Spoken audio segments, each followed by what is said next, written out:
우리가 지난 몇 주 동안에 계속해서 생각해야 하는 6가지, 요것은 신국의 삼업 중에 의업을 바르게 지음으로써 행복해지는 그 중심에 계속해서 요 6가지를 생각하는 것은 이롭다. 이제 이런 의미를 가지고 불법승 삼보와 지계 보시 생천, 하늘의 태어남이죠. 요 6가지를 지속적으로 생각하는 것은 올바른 삶에, 행복한 삶을 만드는 데 도움이 된다. 그래서 부처님은 요 6가지를 추천해 주셨다. 이렇게 놓고, 그랬을 때 이 6가지를 그냥 부처님 이렇게 생각만 하고 있으면 되느냐? 아니면 부처님이란 참으로 아라함, 번뇌다한 분이고 삼마삼부터 스스로 완전한 깨달음을 성취한 분이고 위짜자라나 삼반노 지혜와 덕행을 완성하신 분이고 뭐 이렇게 해가지고 9가지의 덕성 또는 10가지 이름, 이렇게 부처님을 생각하라. 이렇게 생각하되 어떻게 생각해야 합니까? 하는 방법을 일러주신 대로 우리가 공부를 하고 있죠. 그래서 이제 처음에는 부처님에 대한 공부를 했고요. 그 다음에 이어서 이제 법에 대한 이야기는 우리가 이전에 충분히 공부한 거다 하고 좀 넘어갔고, 승가에 대한 이야기를 2주에 걸쳐서 우리가 알아봤죠. 사쌍팔배 가운데 출가제자를 일러서 승가, 승보 이렇게 이야기를 하는데, 사쌍팔배란 누구냐라고 하니까 10가지 족쇄라는 것이 있더라. 그러니까 우리가 욕계, 색계, 무색계라고 하는 3개의 중생세관에 머물게 하는, 우리로서는 여기서 벗어나가지고 윤회에서 벗어나겠다, 해탈하겠다, 이런 소망을 가지고 있는데, 그렇게 중생세관에서 벗어나지 못하게 우리의 발목을 딱 올가매고 있는 족쇄가 10가지가 있다. 그리고 그 10가지의 족쇄를 얼마만큼씩 제거했느냐, 요것을 가지고 사쌍팔배가 정의된다 하는 것을 공부했죠. 대표적으로 그러니까 유신견, 의심, 기금치라는 3가지 족쇄를 끊어내면 예유자, 이렇게 말하는 거였죠. 그런 의미로 이제 이 족쇄를 심의식과 연결 지어가지고 심의식과 직접 대응하는 3가지 족쇄, 그 다음에 탐진치에 오염된 찌따, 즉 가래에 속하는 2가지 족쇄, 그리고 오염된 찌따, 즉 가래가 오염된 행위를 하는 이 행위의 영역에 포함되는 5가지 족쇄, 이래가지고 10가지 족쇄를 알아봤죠. 그래서 사쌍팔배란 이러한 분입니다 라고 정의를 했어요. 그래서 그 정의의 끝에 이제 유학, 무학까지도 알아봤고요. 그렇게 해서 이제 지지난주에 승가, 승보를 잘 정의를 해봤죠. 그리고 지난주에는 우리가 니카야에 나타나는, 그러니까 승가가 사쌍팔배인데 사쌍팔배라는 이분들은 공양받을 만한 분이고 이렇게 이제 나타나죠. 그랬을 때 니카야의 여러 곳에서 공양받을 만한 사람은 어떤 사람이냐라고 해서 이 10가지 족쇄로서 사쌍팔배를 정의하는 것과는 좀 다른 측면에서, 그죠? 다른 측면에서 이러이러한 사람은 공양받을 만한 사람입니다. 다시 말하면 사쌍팔배 승가입니다. 이렇게 이제 설명되는 다양한 경전들을 지난주에 알아봤죠. 좀 심심한 수업이기는 했을 거예요. 그냥 경전에 나타나는 이런 것들을 찾아만 보았으니까. 그랬다 해도 어쨌든 승가를 이해하는 중요한 수업을 지난 2주간 우리가 공부를 했죠. 그러면은 이제 6가지 계속해서 생각해야 하는 것 중에서 불법승 삼보에 대한 이야기를 마쳤다, 이렇게 하겠고, 오늘은 이어지는 것으로서 계를 지키는 거, 보시하는 거, 하늘에 태어나는 거, 세 가지에 대한 이야기를 해야 되는데, 뭐 이 이야기가 사실은 낮 시간 동안에 그 계에 대한 이야기를 했고 보시에 대한 이야기를 가지고 3주를 끌었어요. 처음에는 이제 보시란 어떤 특성을 갖느냐 하는 보시에서 가장 중요한 부분을 알아봤고, 그 다음에 이제 보시라고 하는 것은 하늘에 태어난다라고 하는 부분을 중요한 특성으로 하는데, 하늘에 태어나는 보시함으로써 하늘에 태어나는 이 과보를 말하려고 보니까 하늘을 모르고는, 또는 하늘뿐만 아니라 하늘을 포함하는 전체적인 중생인 내가 살아가는 중생 세상, 요 세간에 대해서 이해하지 못하고는 뭐 오계를 지킴으로써 인간에 태어나고 보시함으로써 하늘에 태어나고 뭐 이래 말하는 하늘에 태어난다는 과보 자체를 이해할 수가 없죠. 그래가지고 세상이란 어떤 것이냐, 불교의 세계관에 대한 공부를 이제 지난주 낮 수업에서 했고, 오늘은 그러한 세계의 이해를 바탕한 가운데 보시는, 올바른 보시란 어떤 것이냐, 우리 교재에 이제 제가 정리해 놓은 게 있죠. 올바른 보시, 그리고 이 보시의 과보로서 설명되는 뭐 어떠한 보시를 하면 어떤 하늘에 태어나고, 이런 부분까지를 좀 많은 시간을 걸려서 이제 설명을 했어요. 그래서 제가 이제 여러분들께는 사실 이 보시에 대한 이야기는 낮 수업 동영상을 좀 참고해 주시기를 부탁을 드리고, 오늘은 그 중에 이제 지난주에 했다고 한 세계관, 이 세계관에 대한 이야기를 제가 반복해서 좀 설명을 해드리려고 합니다.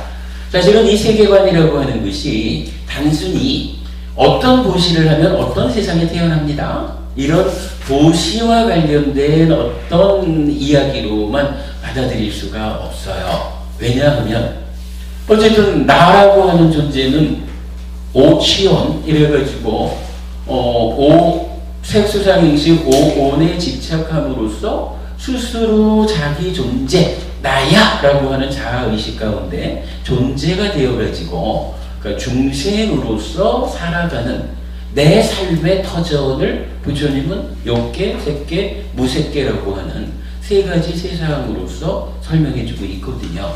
그럴 때 불교가 내 삶의 문제를 해결하고자 하는 공부다 라고 한다면, 내 삶의 토대가 어떻게 구성되어 있느냐, 즉 나는 어떤 세상을 밟고 살아가고 있느냐 하는 이 부분에 대한 이해는 나를 이해하는 것만큼이나 중요한 일이다. 그래서 세계관에 대한 이야기를 지난주 낮 수업에서 한 이야기를 좀 더 보완해가지고 오늘 여러분과 함께 공부를 해보려고 합니다.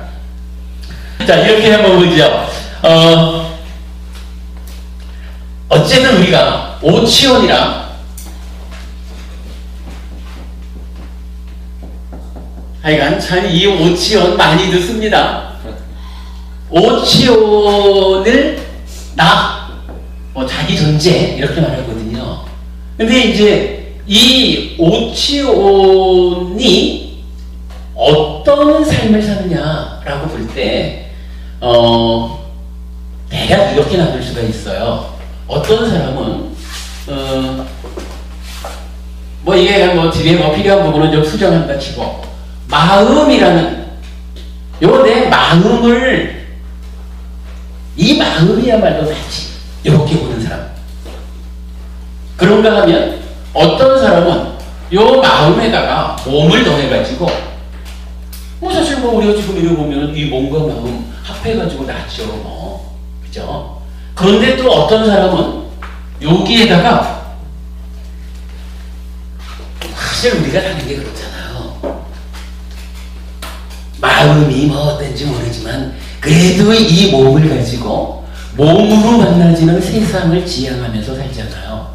그래서 눈에 보이는 것 중에 좋은 거는 욕심내고, 보이는 것 중에 싫은 것은 나 싫어, 니 가자, 안 가자, 화도 내고, 그러면서 살잖아요. 귀에 들리는 거에 똑같고. 이렇게 몸으로 세상을 상대하면서 살아가고 그 가운데 세상에 대해서 욕심내는, 아까 우리가 외적 대상에 대한 욕탐, 색성향 및 촉에 대한 욕탐 이렇게 말하는 거 까마잖아요. 그런 그러니까 몸과 그러니까 마음이야말로 나의 삶 이렇게 중심에 든 사람이 있는가 하면 몸까지 못해서 이 몸과 마음으로 이렇게 이제 하는 사람도 있는가 하면 사실 우리들 수준은 이 까마라고 하는 거, 몸으로 바깥 세상을 만나가면서 살고 그 가운데 좋은 거는 내 거 하려고 하는 요런 까마. 요거까지도 사실 우리가 말은 요래 표현했지만 문법부님 이렇게 질문 드리면 죄송하지만 문법부님 저기 갖고 계신 좋은 게 있다면 그 좋은 거 놔주십시오 이러면은 야 이거 내가 이걸 망설이죠. 망설이죠. 네. 그죠? 이게 근데 요거를 좀 우리가 그렇게 보는 거라 이 좋은 거를 내가 가지고 있는 어떤 좋은 거 요렇게라기보다는 요것도 그냥 다지 뭐 요게 이 좋은 거 요거 나의 일부 뭐 이렇게 보는 게 있는 거 아니겠어요? 그러니까 못 주는 거라 그렇게 사는 삶이 있어요. 그래서 마음과 몸과 까마 하여간 이제 요렇게 살려 있는 요렇게 세 가지로 구성된, 그러면은 이러한 삶은 겉으로 드러나긴 어떻게 드러나냐면요, 마음이 나 이렇게 하는 것보다 몸과 마음 합쳐서 나 이렇게 하는 것보다 외적 대상에 대한 욕탐, 세상을 상대로 내 거 하려고 하는 정보 가지려는 요것이 현실적으로는 나를 정의해 주는 게 된다고요. 그렇게 되겠죠. 요런 삶을 요러한 삶을 요 까마를 번역할 때 이제 요렇게 욕자를 쓰는 거예요. 그러니까 요게 아니라 까마의 번역이라고 보는 게 타당해요. 요ቄ를 사는 중생. 중생이라는 것은 오치원이잖아요. 그죠? 그러니까 오치원인 나가, 그러니까 오치원인 내가 있는데 이 나라는 것 중에 어떤 나는 하여간 요렇게 까마 이렇게 보는 거죠. 그런 사람 생명들을 욕계 중생 이렇게 부른다는 거예요. 그렇게 뭐 이해하시죠? 그런가 하면 이제 부처님이 경전에서 그러거든요. 요 까마라고 하는 것은 즐거움은 요만한데, 그러니까 까마 때문에 생겨나는 즐거움, 행복은 요만한데 요것이 주는 위험은 이만한 거야. 그래가지고 이 까마는 버려야 한다. 까마로부터 벗어나야 한다. 이렇게 말하거든요. 근데 뭐 실제로 우리 삶이 그런 거죠. 뭐 방금 이제 문법부님하고 얘기를 했지만 그거야말로 이건 나지 어떻게 뭐 요렇게 하면 이게 이제 뭐 이제 단적으로 말할 수 있는 건 아니지만 우리가 이제 표현을 하자면 결국은 그거 붙잡고 사느라고 내 삶이 그런 욕심, 인색 뭐 이래 해가지고 사는 게 괴로움을 만들어 가는 거죠. 그러다 보니까 부처님께서는 이러한 까마로부터 벗어나자 이렇게 얘기를 하는 거죠. 그러면 까마를 벗어났다라고 하면 어떻게 되겠어요? 뭐 마음과 몸과 까마 중에서 이제 까마는 오는 거잖아요. 까마에서 벗어났다 이렇게 말할 때 이제는 마음과 몸만 가지고 나라고 의지하고 사는 거죠. 그래도 이 몸, 물질 이렇게 이제 사는 거죠. 다만 요 물질에 대해서, 몸에 대해서 까마는 없어진 거예요. 요 상태를 뭐라고 부르냐면 색계중생이라고 부르는 거예요. 뭐 이건 뭐 대략 우리 이렇게 이해를 하자고요. 그런가 하면 또 한면으로는 이 몸이라고 하는 것도 한 100년짜리, 또 물질이라고 하는 것도 뭐 내 삶에 있어서 참으로 이것이야말로 이렇게 따지자면 우선순위에서 아무래도 뭐랄까요, 이만큼 들쳐업고 가고 싶은데 당장 총알이 막 날아오고 그러면은 다 패기치고 몸만 가잖아. 그죠? 다 빼놓고 몸만 가는 거죠. 뭐 뭐 그렇게 이제 그 몸인데 그러한 상태에서 또 이제 좀 더 특별한 어떤 경지를 가면 이제 이 몸까지도 어차피 내 마음이라는 것은 연기하는 마음이 해탈할 때까지 가는 거잖아요. 아니면 뭐 요 자세한 내용을 모르면 이 마음이야말로 참으로 변하지 않는 신의 분신인 아뜨만인 나잖아. 뭐 이렇게 해가지고 몸까지도 이제 몸에서까지도 이제 묶이지 않는 거예요. 총알이 밑빠질 때는 다 버리고 몸은 안 버리고 가잖아요. 그런데 어떤 경우에 가면 이제 몸이 있고 마음이 있기는 한데 여기 색계에서는 몸과 마음 두 개를 다 이렇게 붙잡았다면 몸과 마음으로 있기는 해요. 왜냐하면 오치온이 나니까 색수성행식이니까 몸 없이는 있을 수가 없죠. 그런데 이 몸에 대해서 이제 몸이라는 것은 우리 경전에서 말하기를 이러니까 물질이고 무상하고 파괴되기 마련인 이런 몸에 내 마음이 의지하고 묶여있구나 라고 보게 되는 경지가 있어요. 제4선에 가서 그걸 보는 지혜가 생겨난다 이렇게 나오거든요. 지화견의 지혜, 윗바사나의 지혜 이렇게도 표현을 하는데, 근데 그때 가보면은 이제 그 정도 되면은 이 몸이라고 하는 거 여기에 대해서 붙잡질 않는다는 거예요. 몸이 있기는 있지만 이 몸에 구속당하지 않는다. 그래서 경전에서는 어떻게 표현되냐 하면은 그 루파, 즉 물질에 대한 우리 아까 물질에 대한 싼야를 초월하고 또 부딪힘 또는 저항 이렇게 말하는 빠띠가 싼야로부터 싼야를 초월하고, 그러니까 모든 싼야로부터 초월함, 뭐 이런 식으로 설명이 되는 자리가 있어요. 그러니까 몸이 있기는 있지만 마음이 여기에 묶이지 않는 초월함, 이런 상태가 있어요. 그런 상태를 무색계 이렇게 불러요. 많은 사람들이 어떻게 얘기를 하냐면 무색이니까 요 색이 루빠거든요. 루빠. 근데 요 무색은 루빠라. 그러니까 루빠에 대한 부정이거든요. 그러니까 무색. 그래서 색이 없는 거야. 그래가지고 요 무색계 중생을 학자들이 말하기를 수, 상, 행, 식, 사온, 수상행식 사온만으로 존재하는 세상 이렇게 불러요. 그런데 문무부님 이게 맞을 수가 없잖아요. 그죠? 분명히 오치온이 나거든요. 오치온인 중생들의 삶을 설명하고 있는데 여기서 만약에 무색계라고 하는 세상이 색이 없는 세상이라고 하면 이거는 오치온을 구성하지 못해요. 중생이 아니라 자기 존재가 아니라.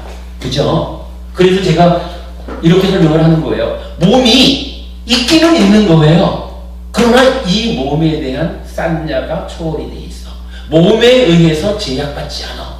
몸에 의해서 구속받지 않아. 요런 마음이 중심이 되어서 존재하는 요런 세계, 세상, 요런 중생 이렇게 말하는 거거든요. 요 어떻습니까? 요런 설명이 좀 이해가 될까요? 아까는 수상행도 색으로 들어간다, 몸으로 들어간다 하니까 수상행과 식을 같이 그렇게 보면 안 될까요?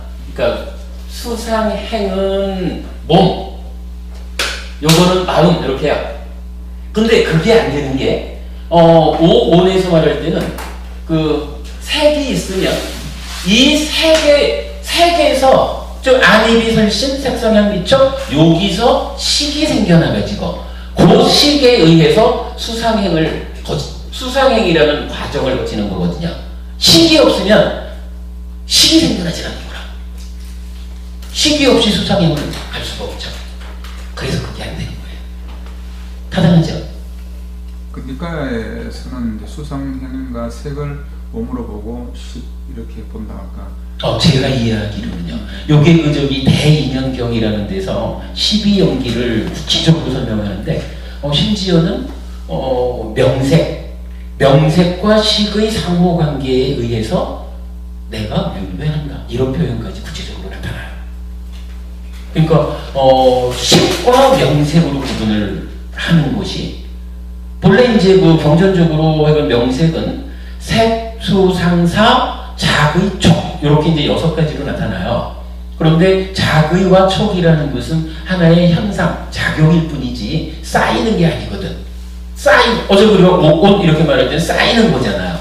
그죠? 그러니까 어떤 과정을 거치고 나면 작용하고 없어지는 게 아니라 어떤 그 작용의 결과로 어떤 그 알맹이가 쌓이는 거, 결과물이 쌓이는 거, 요런 의미이기 때문에 그래서 명색을 색, 수, 상, 행 요렇게 이제 우리가 이해할 수 있는 부분이 이제 알게 되는 거거든요. 뭐 그런 측면으로 보면 아무튼 우리가 여기서 분명히 알아야 됩니다. 무색계라는 세상이 무색계 중생이 사원으로 존재하는 건 아니다. 이 아라고 하는 것은 부정형이지만 어떤 부정이냐 하면 루파에 대한 싼냐를 초월했다. 더 이상 루파에 매이지 않는다. 이것도 부정이잖아요. 그런 의미. 요렇게 이해하는 부분이 필요해요. 자, 요렇게 놓고 이게 색계는 그 루파고 무색계는 알파면 그게 욕계는 그 완료를 하면 뭐가 됩니까? 그게 좀 궁금해요. 까마요, 까마. 아, 까마게? 예. 그래가지고 이제 그 세상을 이제 다투라고 하잖아요. 그러니까 여기는 제가 지금 욕계 중생, 색계 중생, 무색계 중생 이랬는데 이제 요렇게 욕계 중생이 사는 세상을 욕계 세상 이렇게 말하잖아요. 네. 그걸 다투라고. 예, 욕계라는 세상일 때 요거는 까마, 다투. 그리고 색계 세상은 루파 다투. 여기 장음이 있나 모르겠네. 그리고 아루파 다투. 다 이렇게 설명이 돼요. 그러면 이제 요렇게 놓고 우리가 말하는 사실은 세상을 이해하는 데 있어서 가장 중요한 게 하늘나라가 어떤 나라가 있습니다. 이것보다 사실은 중요한 게 요걸 이해하는 거예요. 요거 이해하는 거. 문어부님 좀 이해되셔요? 오늘 당장 이해 안 돼도 괜찮아요. 그러나 요 그림으로 표현해 드렸지만 요러한 그 정의로서 세상을 이해하는 거 이게 굉장히 중요하다라는 거. 그래서 오늘 나눠드린 그림에서는 사실 그 무색계에서 요 몸을 표현하지 않았어요. 몸을 표현하지 않았지만 구체적으로는 몸이 표현되지 않은 것은 그런 의미다라는 것을 이해해 주시고 보시면 되겠어요. 자, 이랬을 때 이제 이 세상이라는 것이 그러면 세계관 이래가지고 세상을 말하려고 보니까 오치온인 중생이 해탈하지 못한 중생이 살아가는 세상이 세 가지 세상이 있습니다. 욕계 세상, 색계 세상, 무색계 세상이 있습니다.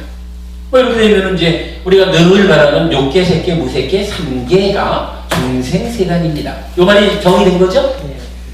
그러고 나면 이제 요 세상들이 조금은 더 구체적으로 나뉘어져요. 자, 그림으로 보겠습니다. 그림에서 보면 이제 까마에 의해서 이제 까마를 동력으로 살아가는 세상 해가지고 제일 아래에서부터 지옥과 축생과 아기와 인관 그리고 그 위에 욕계에 속하는 6하늘 그래서 욕계 6천 이렇게 나와 있죠. 욕계에 속하는 6하늘은 어떤 하늘이 있냐 하면 아래로부터 제일 아래는 사완천이 있어요. 그 저기 절에 가면 여러분 사천왕 문이 있죠. 거기에서 동서남북의 그 신들이 지키잖아요. 거기 있는 신들은 사왕천의 네 방향의 신들의 왕, 그리고 그 왕들의 세상에 우리가 사왕천에 태어났다 이러면 다 사왕천의 왕, 즉 사천 왕으로만 태어나는 건 아니죠. 사천 왕에 사는 하늘 사람, 요렇게도 태어나는 거죠. 이해되죠? 요건 하여간 사왕천이라는 하늘 세상이 있는 거예요. 그 위에 도리천이라는 세상이 있어요. 도리천이라는 세상은 가운데 중앙에 이제 성이 있고, 그 다음에 동서남북으로 각각 8개씩의 성이 있어요. 그러니까 4832 더하기 1 하니까 33이 되죠. 그래서 도리천을 33천이라고도 불러요. 동서남북으로 8개씩 성이 있고, 중심에 왕이 사는 성이 있고, 그리고 이 도리천 33천의 왕이 우리가 많이 듣는 제석천왕이에요. 요 이제 빨리어로는 샤카 이렇게 부르고, 약간 제석 이렇게 말하고, 뭐 이 제석 그 샤카가 뭐 우리나라에서 말하는 이제 환웅, 환인 이 말도 그 뿌리에는 이 제석천왕이 있다 하더라고요. 뭐 이런 그 33천의 제석천왕이 있다. 그런데 이상하게 밑에서부터 두 번째 하늘인데, 이 제석천왕은 늘 말할 때 그 하늘의 주인 이러든가 뭐 그렇게 표현을 해요. 그러니까 이제 그런 도리천 33천이 있고, 그 위에 있는 하늘이 야마천이에요. 야마라는 하늘인데, 요거는 또 뭐 확인된 거는 뭐 제가 정확히 아는 건 아니지만, 우리가 이제 한국에서도 염라대왕을 얘기하잖아요. 죽은 다음에 어디 보내! 이거 일정권을 염라대왕이 갔잖아요. 요 염라라는 말이 이 야마천의 야마가 이렇게 그 음사된다 하나 뭐 그래 하면서 이제 한국에서뿐만인지 뭐 중국에서는 발음이 다르겠죠. 염라대왕 이래 해요. 물론 이제 그렇다고 해서 뭐 실질적으로 죽으면 야마천의 왕이 결정을 한다 이런 건 아니죠. 뭐 그런 건 아니고 그냥 이런 야마라는 하늘이 있을 뿐이에요. 밑에서 세 번째 하늘이에요. 그리고 그 위에 도솔천이 있어요. 도솔천은 대표적으로 어떤 아니요. 아미타 부처님 아니에요. 그러니까 서방정토 극락세계 아미타 부처님 요런 내용들은 니카야에는 나타나지 않는 거예요. 예. 도솔천이란 말은 어디에 나타나느냐 하면, 첫 번째로 서가모니 부처님이 마야 부인의 태에 들기 전에 어디에 계셨냐 하면 도솔천에서 호명보살로 법을 설하고 계셨어요. 그러다가 딱 이제 깨달음을 이룰 만한 준비가 되었다. 뭐 이래가지고 인간 몸으로 태어날 때 마야 부인의 몸을 선택해서 들어오죠. 그럴 때에 그러니까 도솔천에 호명보살로 계셨다. 이렇게 나타나는 도솔천이에요. 또 어디에서 나타나냐 하면 부처님이 태어나고 나서 일주일 만에 어머니 마야 부인이 돌아가시잖아요. 마야 부인이 어디에 태어나나요? 마야 부인이 태어난 곳이 도솔천이라. 그래서 이 아비담마 이야기인지 제가 확실히 모르겠어요. 저기 부처님이 도솔천에 가서 어머니를 만나가지고 법을 설했다. 뭐 이렇게도 이제 나타나고 그래요. 도솔천에 가서 법을 설했다는 얘기가 지금 밀가에서 제가 본 것 같기도 하고 아닌 것 같기도 하고 그래요. 좀 밀가에는 아마 아닐 것 같아요. 확실히 모르겠고요. 그리고 이제 그 위에 이제 뭐 화락천이라는 하늘 세상이 또 있고, 그 위에 타화자재천이 있는데, 타화자재천이 이렇게 보면 욕계 육천의 제일 꼭대기잖아요. 욕계라는 하늘이 어떤 하늘이냐 하면 까마, 즉 이 몸으로 세상을 만나가면서 살아가려고 하는 요런 욕탐으로 중심을 잡아서 살아가는 그 세상이잖아요. 욕계가. 그 세상이 제일 꼭대기에 있는 거야. 그러면 이 타화자재천의 왕은 어떤 의미를 부여할 수 있냐면 까마로서 살아가는 모든 중생들의 왕이라. 요 위치를 보면 그렇게 말할 수가 있겠죠. 그러니까 이 얘기는 또 뭐냐 하면 타화자재천의 왕은 누군가가 까마를 버리고 까마에서 벗어나가지고 색계 세상으로 넘어가는 것을 싫어해요. 왜냐하면 자기 영역에서 벗어나잖아. 이런 의미가 있겠죠. 그래서 그 경전에서는 마라라는 표현이 나타나요. 마라. 여기 이제 뭐 악마, 마귀, 죽음의 신 뭐 이런 식으로 이제 나타나는데 그 마라가 타화자재천의 왕이다. 뭐 이렇게 이제 표현되기도 합니다. 뭐 하단 그렇게 좀 이해할 수가 있죠. 까마라고 하는 이 까마를 벗어나는 이 부분. 근데 까마를 벗어나는 사람이 누구냐 하면 사실은 수행자잖아요.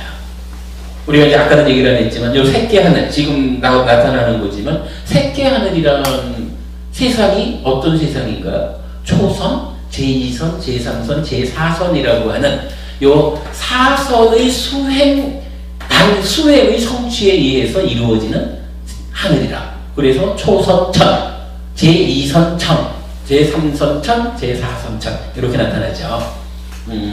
그렇게 이제 볼 수가 있어요. 그러니까 타화자재천의 왕으로서는 가지마! 아직 내 영역이 있어! 이래가지고 수행자를 방해한다. 이런 말이 타당하죠. 그렇게 나타납니다. 여기서는 우열이 없네요. 밑에 6개 6천에서는 우열? 아니 어느 하늘이 어느 하늘의 신이 좋고다 뭐 이런 거를 아닙니다. 그게 여기서도 뭐 이렇게 그런 도덕청 같은 데는 학과문천 이런 걸 썼으니까 가장 뭐 좋다라고 해 표현. 그게 우리 저기 지난주 나눠드린 불교의 세계관이 있어요. 법님 지난주 안 오셨죠?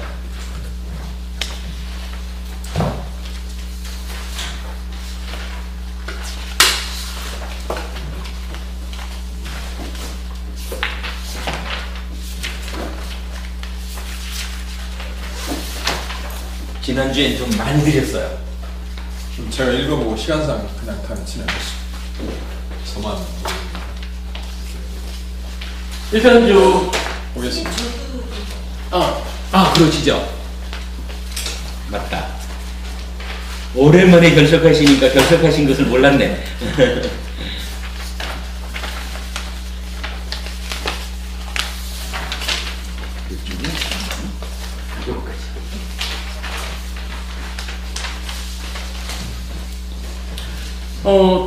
지금까지 설명드린 그림은 사실은 이제 요 설명을 드리느라고 요 설명을 중심으로 나타낸 거기 때문에 세계를 자세히 설명하지는 않았어요. 이제 지난주 드린 교재 중에 불교의 세계관이 있습니다. 요 세계관에 보면은 밑에 지옥, 축생, 아귀, 수라, 인간 있고 그 위에 이제 그 천상의 6개 해가지고 6개 하늘이 나타나요. 이 6개 하늘은 밑에서부터 수명이 달라요. 수명이 올라가면서 높아져요. 그리고 따지자면 그 행복의 정도가 높아져요. 그리고 그 꼭대기에 타화자재천이 있어요. 그런데 그래요. 그리고 나면 이제 여기까지는 어쨌든 이제 까마의 영역이니까 이제 우리가 수행을 통해 가지고 그걸 벗어나잖아요. 요 까마의 영역을 벗어나는 수행을 우리가 뭐라 하나요? 요 까마의 영역은 기본적으로 이제 까마로 대표되는 5가지 장애라는 게 있어요. 그래서 요 5가지 장애를 제거하는 수행이 뭐냐 하면 사념처 수행 이렇게 되죠.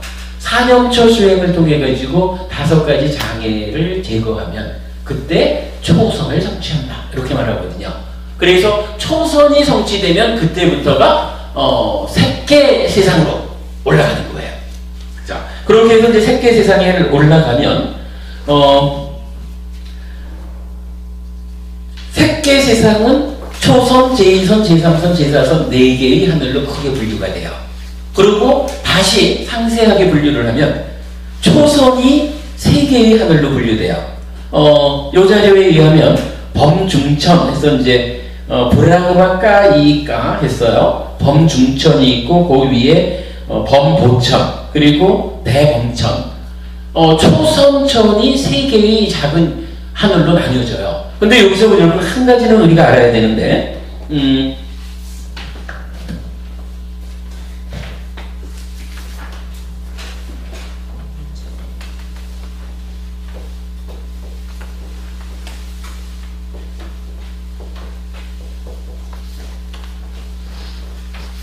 브라흐마까 이까라고 요 자료 중에 있죠. 초선천 제일 아래.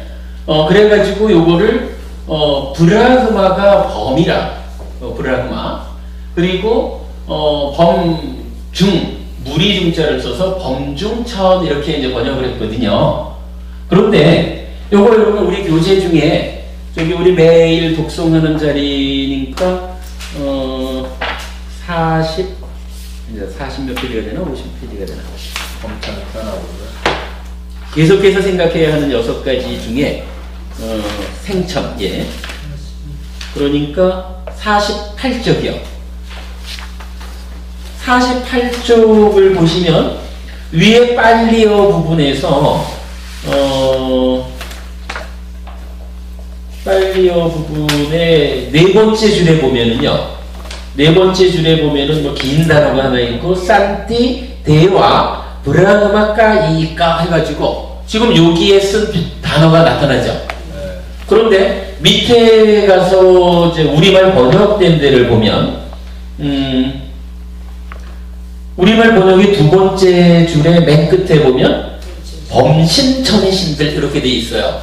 그러니까 여기 좀 헷갈리는 거야. 브라흐마까 이까라고 동일한 단어를 썼는데 지금 이 교재에서는 범중천 이랬는데 우리 독송하는 교재에서는 범신천 이랬었거든요. 이게 무슨 의미입니까? 예. 그래서 여기서 우리가 이걸 하나 보자는 거예요. 요 까이까 하는 요 단어가 까야라는 단어예요. 까야인데 이 까야가 2가지 의미를 가져요. 하나가 몸신자라. 그런가 하면 다른 의미로는 무리중이라. 그러니까 위에 거를 선택하면 범신천이 되는 거고 밑에 거를 포함하면 선택하면 범중천이 돼요. 요거를 어떤 경우에 신으로 쓰냐 하면 여러분 우리 사념처 수행이 뭐예요? 신수신법이죠. 신수신법 사념처인데 그 신자가 뭐냐면 까야를 써요. 그런가 하면 요 중이라는 것은 어디에 나타나냐면 우리 독성교재 중에 100페이지쯤 여기 12연기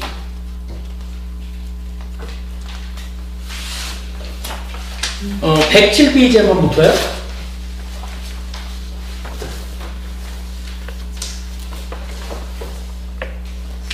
(107페이지) 보시면 그 제일 윗줄에 윗줄 끝에 보면 파사까야라는 말이 나타나요.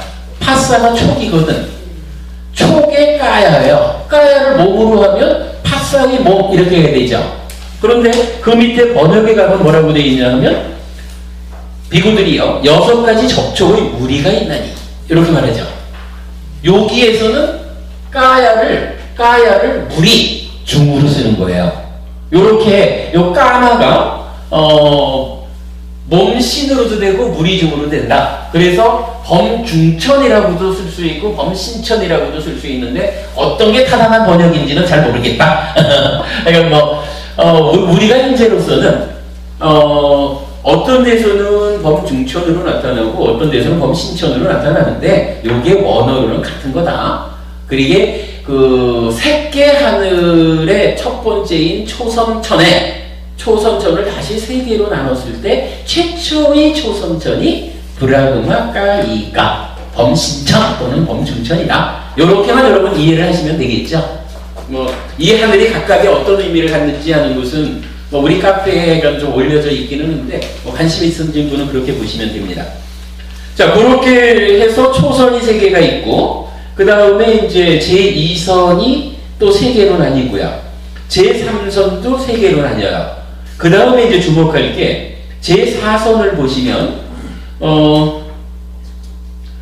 무운천, 복생천, 광과천, 무상유정천, 이렇게 4개의 하늘이 있고, 그 위에 오른쪽으로 보면은 정거천이라고 묶어가지고 정거천의 내용으로 무번천, 무열천, 선현천, 선견천, 색구경천 이렇게 5가지가 나오죠. 요때 저기 정거천에 대해서 좀 아시는 분 있나요? 여러분 우리가 저기 지난번에 그 사상팔배를 공부하면서 불환자가 있었잖아요. 불환자는 이제 한 번 가면은 더 이상 태어나지 않잖아요. 돌아오지 않잖아요. 그죠? 그 세상에서 바로 열반을 이룬다고. 그럴 때 요 불환자가 태어나는 곳이 있어요. 불환자가 태어나는 곳이 정거천이에요. 깨끗할 정자죠. 여기에 맑을 정인가 깨끗할 정인가. 그러니까 깨끗하게 머무는 하늘 이런 의미죠. 그러니까 요 정거천이라는 하늘은 불환자만이 태어나요.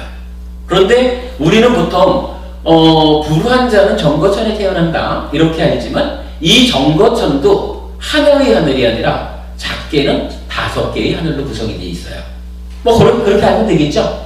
뭐 그렇게 해서 이제 그렇게 보면은 제4선이라는 하늘은 사선 자체적으로 4개가 있고 정거천에 포함된 5개가 있어가지고 총 9개의 하늘이 되죠. 네, 그렇게 이제 하늘이 구성되어 있고 그리고 이제 그 위에 가면은 무색계 하늘이 있는 거예요. 그래서 공무변처천, 식무변처천, 무소유처천, 비상비비상처천 이렇게 이제 구성이 됩니다. 자, 그리고 이렇게 이제 그러면 이제 요렇게 놓고 볼 때 요 하늘이 하늘 숫자가 전체로 몇 개나 되나요? 33 하나로 쳤을 때. 그렇죠. 33천은 어차피 뭐 성이 몇 개 있다 뿐이지 하나의 하늘, 도리천이죠. 하늘 숫자가 몇 개가 되나요? 하늘 숫자.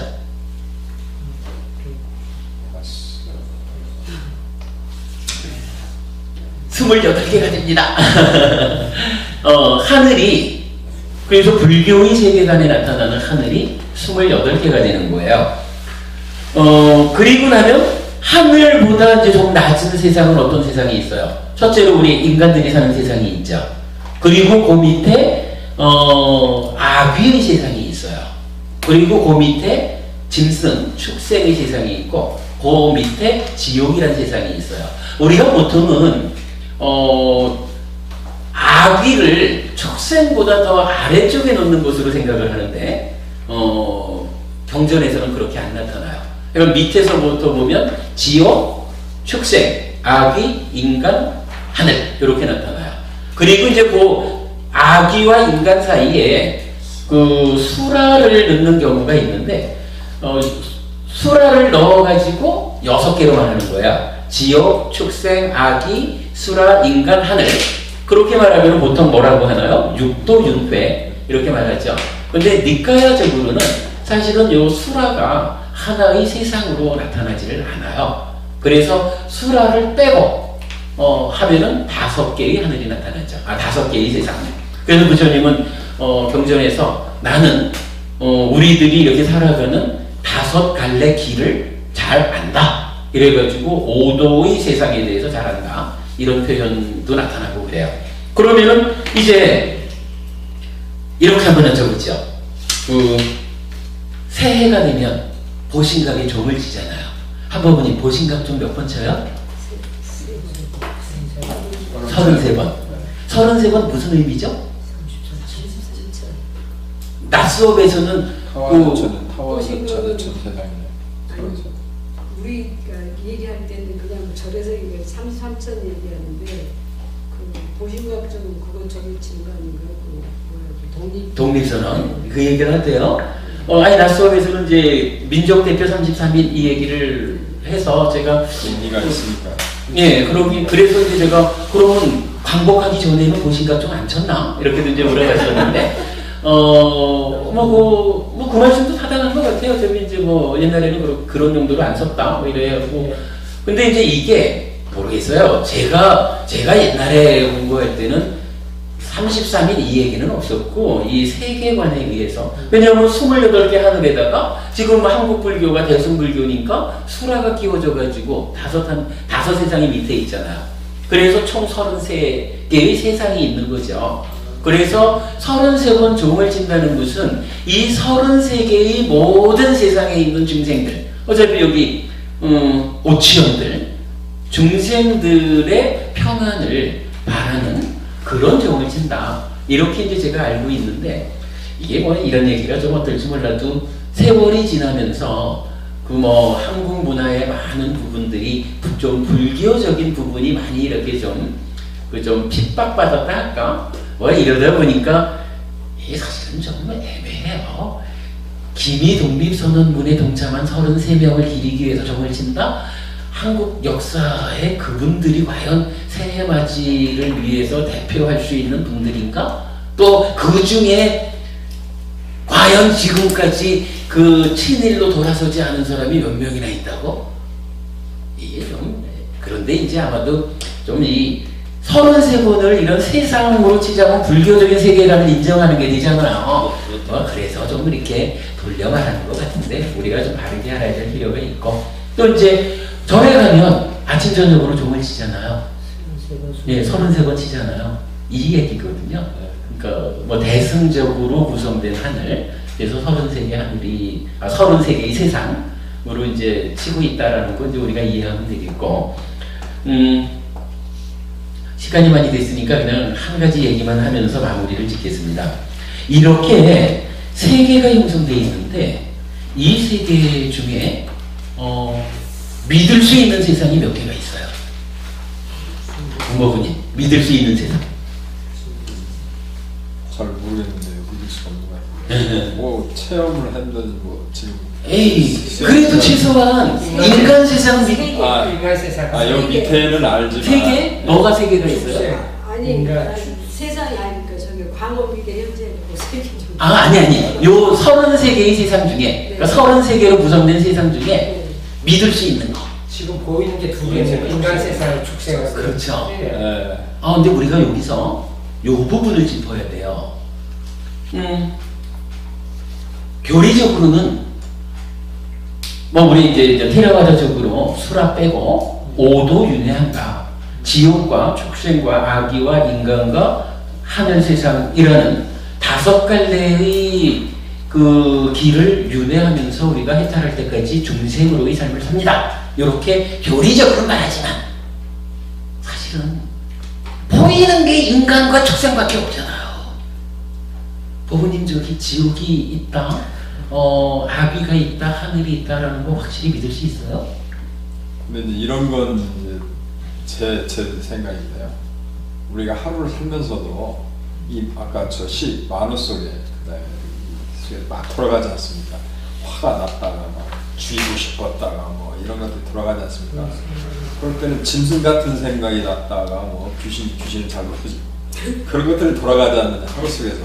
근데 이제 그런 부분은 이제 이런 얘기죠. 내가 지금 나의 삶이 때로는 지옥도 갔다 오고 때로는 하늘도 갔다 오고 이런 건데, 물론 그런 부분도 설명될 수 있는 부분이에요. 그런데 그 이전에 여기서는 분명히 오치원인 중생들이 사는 토대로서의 3계, 토대로서의 오도윤회를 말하는 거거든요.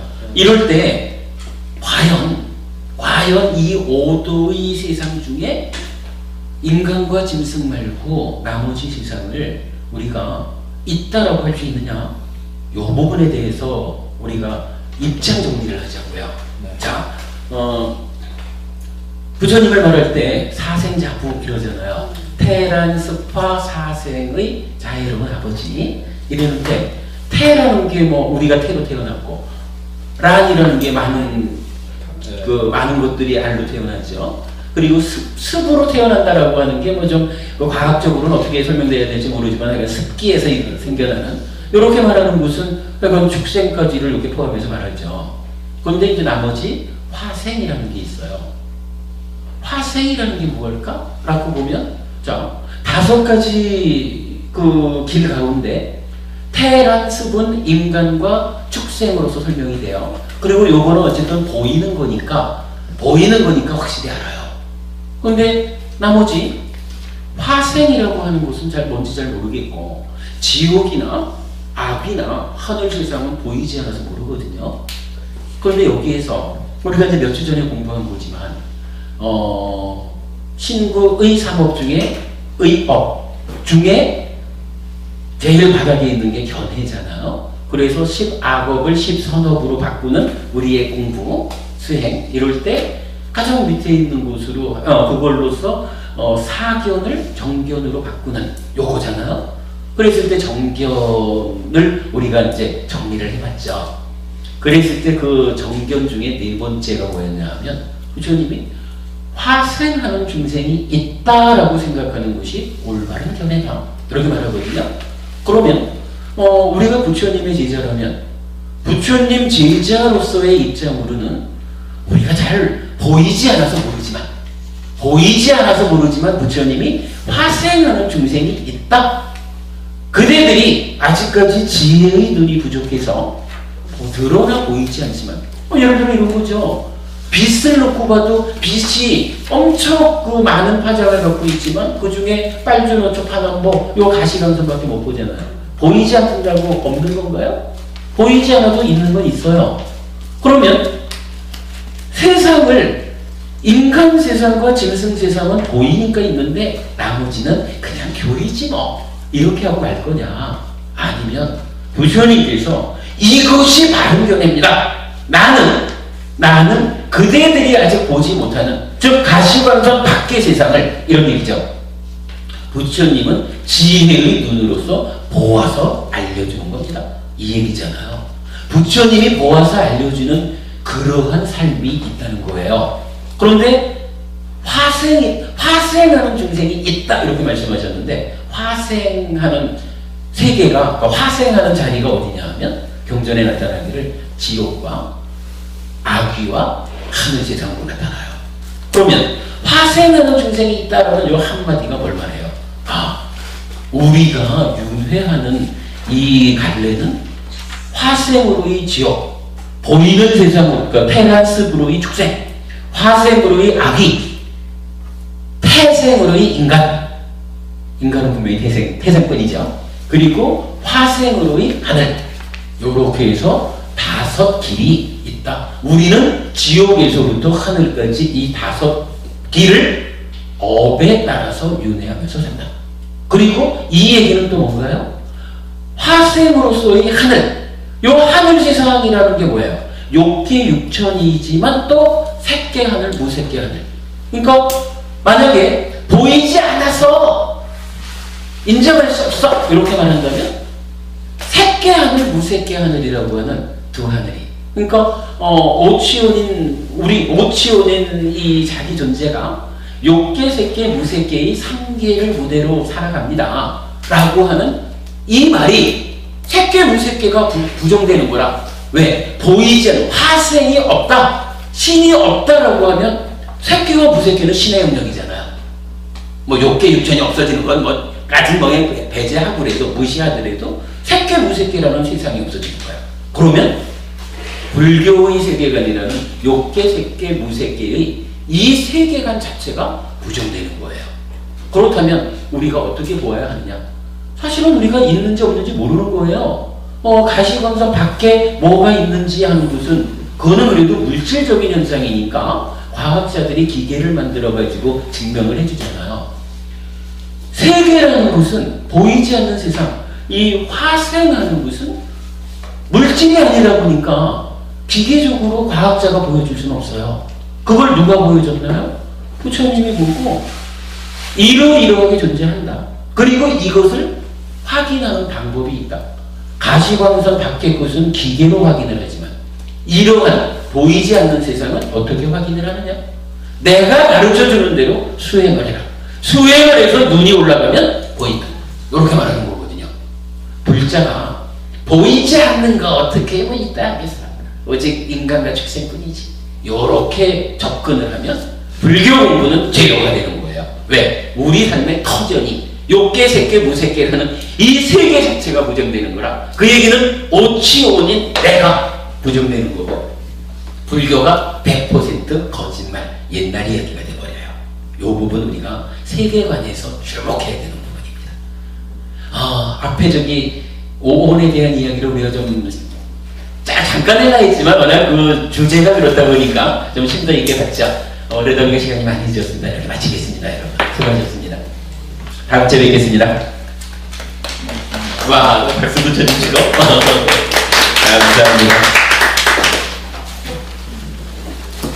간단한 공부 같지만 사실은 중요한 거죠.